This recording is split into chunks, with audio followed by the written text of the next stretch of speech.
കഥാനായകൻ വിരഹദുഃഖത്തിലാണ്. ജനങ്ങളെ മനസ്സിലാക്കുക, നാടിനെ അറിയുക, ഇത് രണ്ടും അത്ര എളുപ്പത്തിൽ നടക്കില്ല എന്ന് അദ്ദേഹത്തിന് മനസ്സിലായി. അതുകൊണ്ട് തന്നെ അദ്ദേഹത്തിൻ്റെ ഏറ്റവും വലിയ ആഗ്രഹങ്ങളിൽ ഒന്നാണ് കുറച്ച് മണിക്കൂറുകൾക്ക് മുമ്പ് പാർട്ടി സെക്രട്ടറി സദാശിവൻ പിള്ളയുടെ വീട്ടിൽ വെച്ച് തിരശ്ശീല വീണത്. കുറച്ച് മണിക്കൂറുകൾക്ക് മുമ്പ്. ഹലോ, ഇതാ ഇപ്പം എത്തിയുള്ളൂ. കൊടുക്കണോ? ഇതാ കൊടുക്കാം. മണ്ഡലം. സന്തോഷേട്ടാ, നമസ്കാരം.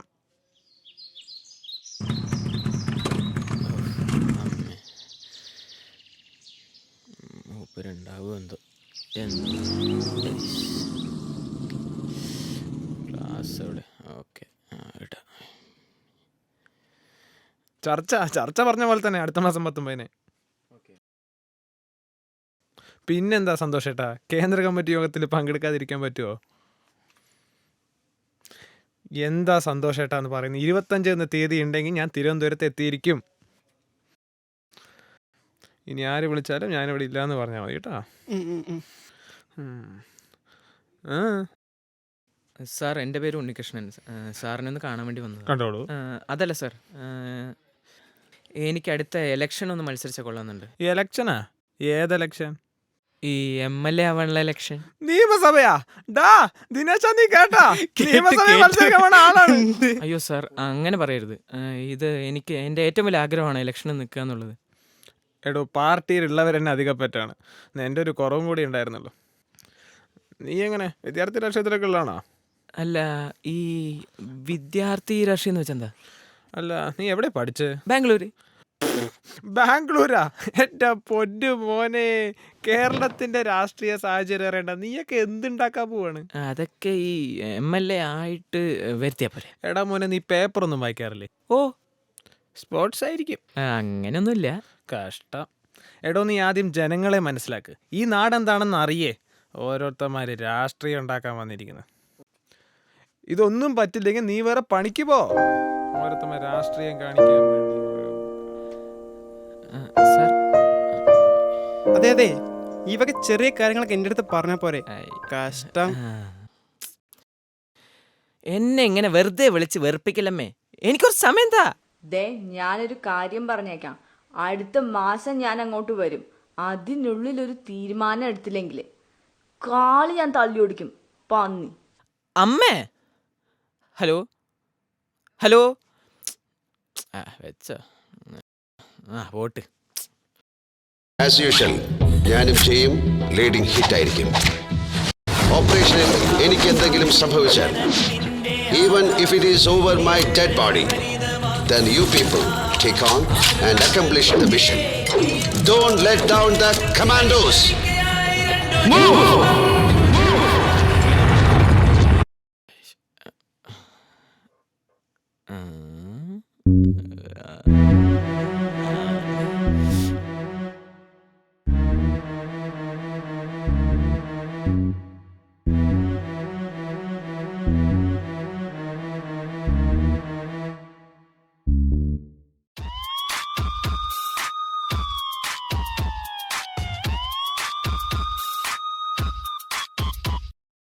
ഹലോ. എടാ, ഞാനാ. പറയടാ, നീ എന്താ രാവിലെ തന്നെ? ഒന്നുമില്ലടാ, എനിക്ക് നിന്നൊന്ന് കാണണമായിരുന്നു. നീ വീട്ടിലുണ്ടോ? ഞാൻ ഇവിടെ തന്നെ ഉണ്ട്. നീ വാ. ഓക്കെ.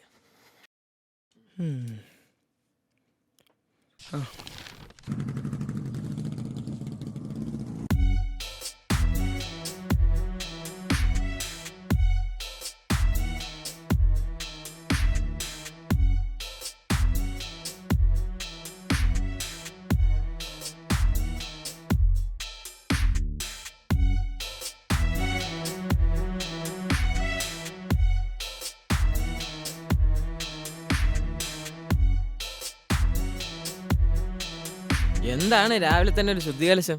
ഏയ് ചുമ്മാ വല്ലപ്പോഴെങ്കിലും ഇതൊക്കെ ഒന്ന് ചെയ്യണ്ടേ. പിന്നെ നീ എന്താ കാണണമെന്ന് പറഞ്ഞു? ഒന്നുമില്ലടാ, നമ്മുടെ ഭാവി കാര്യങ്ങളെ പറ്റിയൊക്കെ തീരുമാനിക്കണ്ടേ. അത് പറഞ്ഞപ്പോൾ ഓർത്ത് നമ്മൾ എഴുതിയ ബാങ്ക് ടെസ്റ്റിന്റെ റിസൾട്ട് വരാറായിട്ടോ. എപ്പോ? ഉടനെ ഉണ്ടാവുന്നാ പറഞ്ഞു. അയ്യോ, എന്തു പറ്റി? ഒന്നുമില്ല. ഞാനിങ്ങനെ ആർമിയിലേക്കൊക്കെ ഒന്ന് ട്രൈ ചെയ്താലോ എന്നാലേ. ആർമിയിലേക്കോ? എന്താ പെട്ടെന്ന് അങ്ങനെ ഒരു ചിന്ത? പെട്ടെന്നെന്ന് വെച്ചാൽ എല്ലാത്തിനും അതിൻ്റെതായ ഒരു സമയമില്ലേ, അത്ര തന്നെ. സംഭവമൊക്കെ നല്ല തന്നെ. പക്ഷെ നീ വിചാരിക്കുന്ന പോലെ അത്ര എളുപ്പമൊന്നും അല്ല കാര്യങ്ങൾ. രാവിലെ എഴുന്നേറ്റിട്ടേ ഓടാനൊക്കെ പോകണം. അതിനിപ്പോൾ എന്താ, നീ ഒന്ന് ആലോചിച്ച് നോക്ക്. നമ്മളിപ്പോൾ ഒരു കമ്പനിയിൽ വർക്ക് ചെയ്യണമെങ്കിൽ അത് വല്ലവൻ്റെ ലാഭത്തിന് വേണ്ടി വർക്ക് ചെയ്യേണ്ടി വരും. പക്ഷേ നമ്മൾ ആർമിയിൽ വർക്ക് ചെയ്യണമെങ്കിൽ നമ്മുടെ രാജ്യത്തിന് വേണ്ടിയല്ലേ. നീ പറയുന്നതിലൊക്കെ കാര്യമുണ്ട്. എന്നാലും എന്തെന്നാലും ഒരു ആർമിക്കാരൻ സമൂഹത്തിൽ കിട്ടുന്ന വിലയെപ്പറ്റി നിനക്ക് എന്തറിയാം? മാത്രമല്ല അടുത്ത ആഴ്ച അമ്മയെത്തും. അതിനു മുമ്പ് ഈ കാര്യം വീട്ടിൽ അവതരിപ്പിച്ചാൽ അത്രയെങ്കിലും ബഹുമാനം കിട്ടും. നീ വരുന്നേ വാ, ഞാൻ എന്തായാലും തീരുമാനിച്ചു കഴിഞ്ഞു.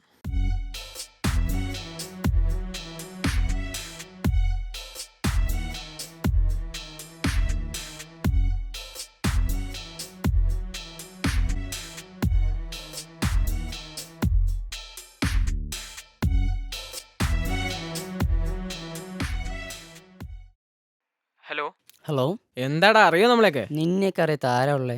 നീ ഒരുപാട് അങ്ങോട്ട് പോഴത്തല്ലേ. അല്ല, നീ ഇപ്പോൾ എവിടെയാ? ഞാൻ ഇപ്പോൾ ഫീൽഡ് വർക്കിലടാ. ഓ, നീയൊക്കെ ഇപ്പോൾ ഭയങ്കര ബിസി ആയല്ലോ. പിന്നെ ഓരോ സ്ഥലത്ത് പോയി ക്ലീൻ ചെയ്യുമ്പോൾ എനിക്ക് ആകെ ക്ഷീണിക്കും. ക്ലീനിങ്ങാ? അല്ല, മാർക്കറ്റിംഗ്. ഓരോ സ്ഥലത്ത് പോയി മാർക്കറ്റ് ചെയ്യണ്ടേ. വല്ല വേക്കൻസി ഉണ്ടെങ്കിൽ ഞങ്ങളെയും കൂടെ ഓർക്കടാ. കോമ്പറ്റീഷൻ ഭയങ്കരമാണ്, എന്നാലും നോക്കാം. ഓക്കേടാ. അവൻ്റെ ഒരു വേക്കൻസി. ഇതും കൂടി തേക്കിടോ. ഇത് തേക്കാണെന്ന്.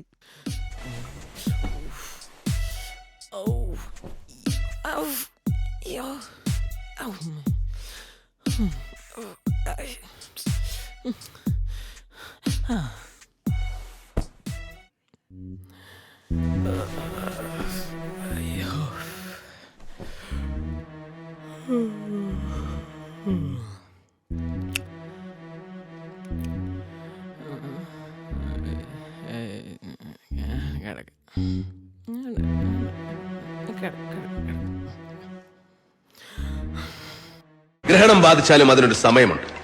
സൂര്യൻ ആ കറുത്ത മറവിട്ട് പുറത്തു വരും. അതുപോലെ തന്നെയാണ് സത്യവും. മൂടിവെക്കാം, വളച്ചൊടിക്കാം, പക്ഷേ ഒരു നാൾ ഒരിടത്തത് പുറത്തു വരും. Mister superintendent of police, shall I remind you something? It is quite unbecoming an officer. I pity you for the dirty game you have played in this case, that of a manipulator. A police officer is supposed to be the watchdog of justice and a servant of the society. But instead, you behaved like a barking mad dog to wreak vengeance against your family enemy. A law-abiding citizen and an ex-judicial officer who always gave predominant consideration for his office than any personal relationship or any personal bondage. By incriminating such a pious and loyal soul, you have proved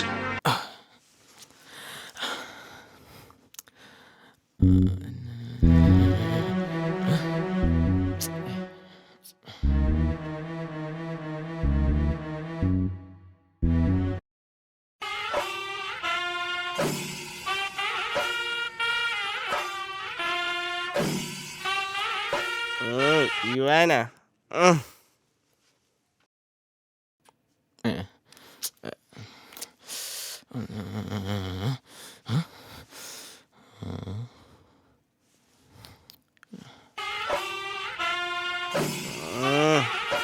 വനൊരുത്തൻ. ഓ, hello. Hello നിഖിലേ, പറ, ഓർമ്മയുണ്ടോ നമ്മളെയൊക്കെ? പിന്നെ പറ, എന്തൊക്കെയുണ്ട് നിന്റെ വിശേഷം? എന്ത് വിശേഷം? അടുത്ത മാസം 2-ാം തീയതി എൻട്രൻസ് എക്സാമാ, അതിൻ്റെ തിരക്കിലാ. എന്താ നിന്റെ പ്ലാൻ? അതെ, ഞാനിങ്ങനെ ഈ LLBക്ക് ട്രൈ ചെയ്താലോ എന്ന് ആലോചിക്കാം. എന്താ പെട്ടെന്ന് ഇങ്ങനെ? എടാ, ഞാൻ സീരിയസ് ആയിട്ട് പറഞ്ഞ, ഒരു വക്കീലിന് സമൂഹത്തിൽ കിട്ടുന്ന വില എന്താണെന്ന് ഞാൻ പറയാതെ തന്നെ നിനക്കറിയില്ലേ? ഒന്നുമില്ലെങ്കിൽ നീ ഒരു അഡ്വക്കേറ്റിന്റെ മോനല്ലേ? അതൊക്കെ ശരി തന്നെ. പക്ഷേ കേസില്ലെങ്കിൽ ചൊറിയും കുത്തി വീട്ടിലിരിക്കേണ്ടി വരും. ആര് പറഞ്ഞു?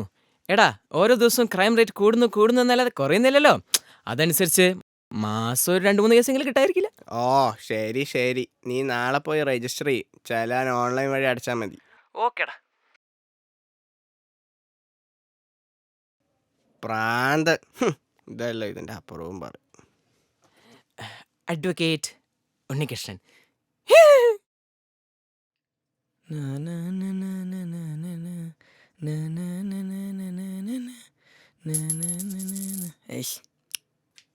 ഇവനാ going for LLB with Nikhil. അവൻ്റെ ഒരു LLB. അങ്ങനെ രജിസ്ട്രേഷനും കഴിഞ്ഞു, എക്സാമും കഴിഞ്ഞു, റിസൾട്ടും വന്നു.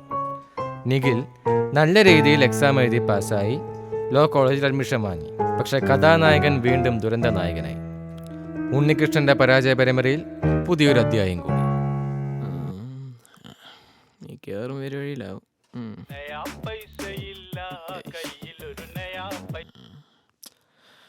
ഹലോ. നമ്മളെഴുതിയ ബാങ്ക് ടെസ്റ്റിന്റെ റിസൾട്ട് വന്നു കേട്ടോ. ഓ, പൊട്ടിക്കാണും.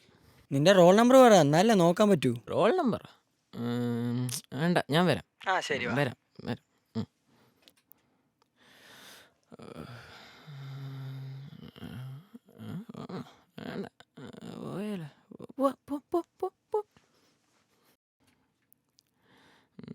എന്തായി, പൊട്ടിയാ? വാ നോക്ക്. നീ എന്താ പറഞ്ഞ്? നീ പാസ്സാവില്ല എന്നല്ലേ? നിനക്ക് 330 റാങ്ക്, എനിക്ക് 331 റാങ്ക്. 330.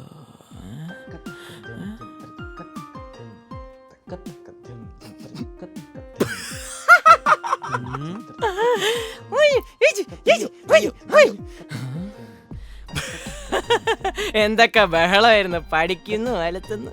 ഉണ്ണിയേട്ടൻ ഫസ്റ്റ്. അപ്പൊ നീ LLBക്ക് പോകുന്നു? ഈടാ, ഈ ബാങ്ക് ജോലിയേക്കാൾ നല്ല മറ്റൊന്നുമില്ല. സമൂഹത്തിൽ എന്താ വില എന്നറിയോ? ആ നിഖിലിന്റെ കാര്യം ആലോചിച്ചോക്ക്. അവന്റെ അച്ഛന് കുറെ കേസ് കിട്ടിയെന്ന് പറഞ്ഞ് അവന് കിട്ടണമെന്നുണ്ടോ? ഭ്രാന്തെന്നല്ലാതെ എന്ത് പറയണ. കണ്ട, കറണ്ട് പോയി. സത്യം, കറണ്ട് പോയതല്ല, ഷോർട്ട് കഴിഞ്ഞപ്പോ ലൈറ്റ് ഓഫ് ചെയ്താ. അതായിരുന്നു ഉണ്ണികൃഷ്ണന്റെ ജീവിതത്തിലെ ഏറ്റവും വലിയ ട്വിസ്റ്റ്. പക്ഷേ 101 ഡയൽ ചെയ്യുന്ന ഓരോ സാധാരണക്കാരനും ഒരു വിശ്വാസമുണ്ട്. ഏതാപത്തിലും അവനെ രക്ഷിക്കാൻ ഒരു ഫയർഫോഴ്സുകാരൻ വരുമെന്ന്.